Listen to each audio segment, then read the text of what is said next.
Ernesto Henaro and my partner Ruben Alcoverde, and today we're going to present about the male and female reproductive system.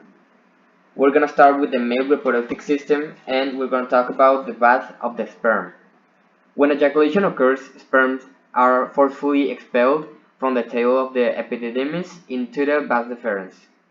Sperms then travel through the vas deferens throughout the spermatic cord into the pelvic cavity, over the ureter to the prostate between the bladder. Now, the urinary bladder is a muscular sac in the pelvis. The bladder is about the size and shape of a pear.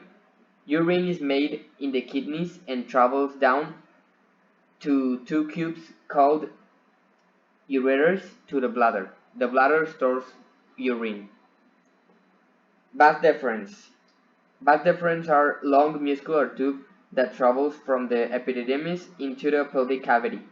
It transports mature sperm to the urethra in preparation for ejaculation.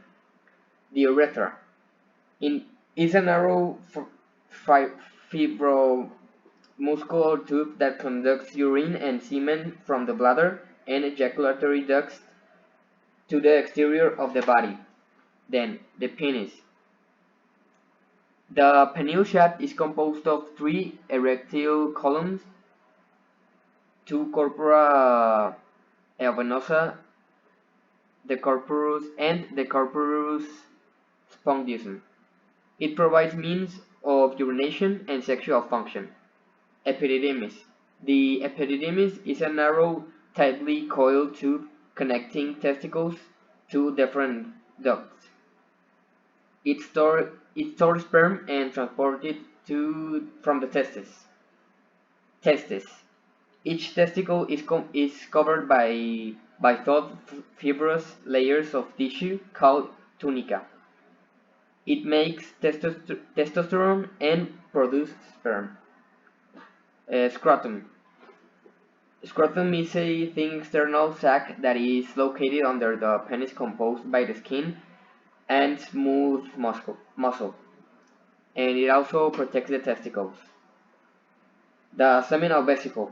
They are a pair of conducted or twisted tubes that release fluid for transport of sperm. The rectum. The rectum has the shape of the sacrum and ends in an expanded section called ampulla. It receives stool from the colon. The anus.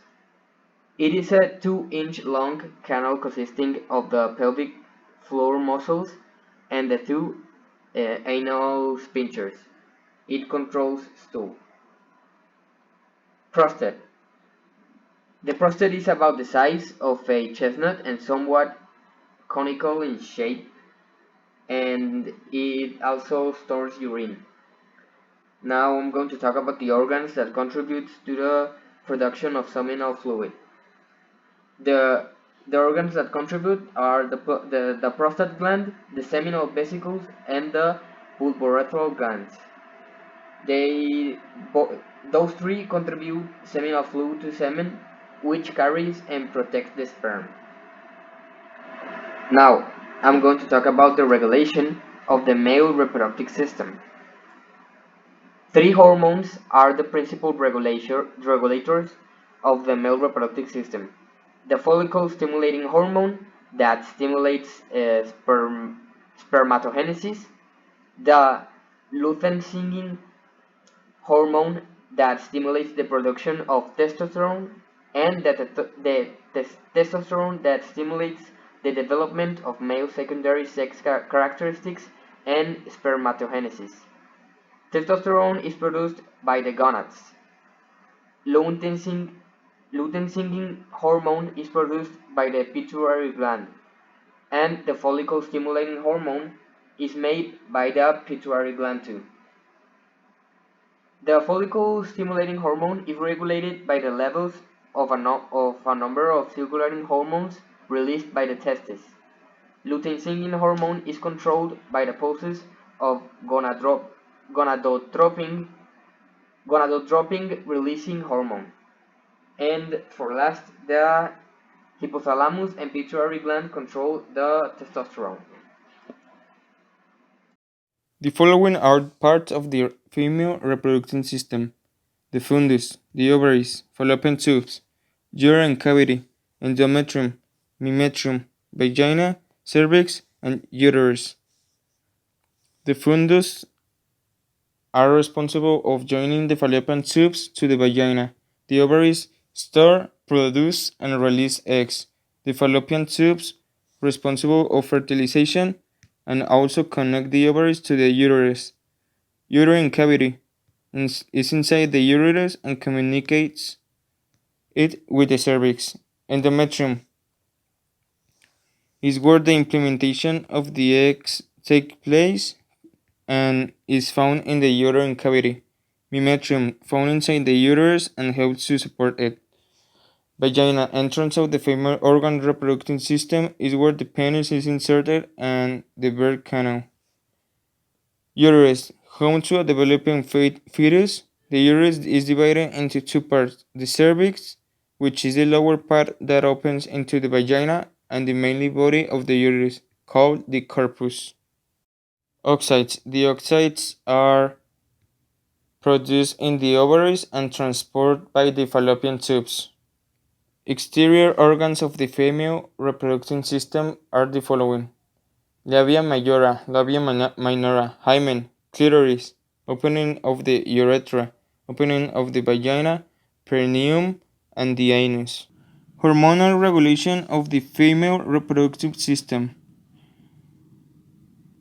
In females, FSH stimulates development of the egg cells called ova, which develop in structures called foci. Foci cells produce the hormone inhibin, which inhibits FSH production. Ovarian cycle.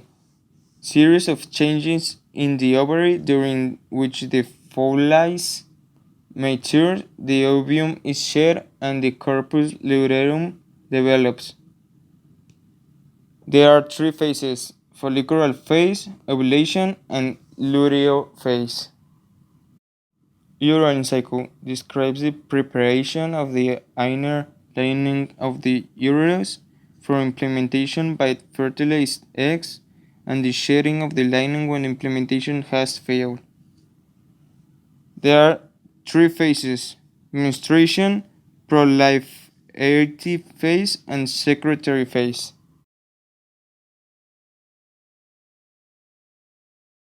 Control methods. There are so much control methods as contraceptive pills, condoms, coil, male sterilization, breathing method, female sterilization, temperature method, birth control ring, and Depo-Provera shot, and others. So we're going to talk about the main birth control methods, such as contraceptive pills that works by stopping sperm from joining on an egg. It also stops ovulation. Condom. It works by keeping semen from entering the vagina. Coil. It releases a progestagen hormone that makes it harder for the sperm to move through the cervix. The male sterilization. It stops the sperm to get into a man's semen. The rhythm method that consists of tracking the menstrual history to predict when the ovulation occurs, and the female sterilization that works by preventing eggs traveling down to the fallopian tubes. Thank you for your attention.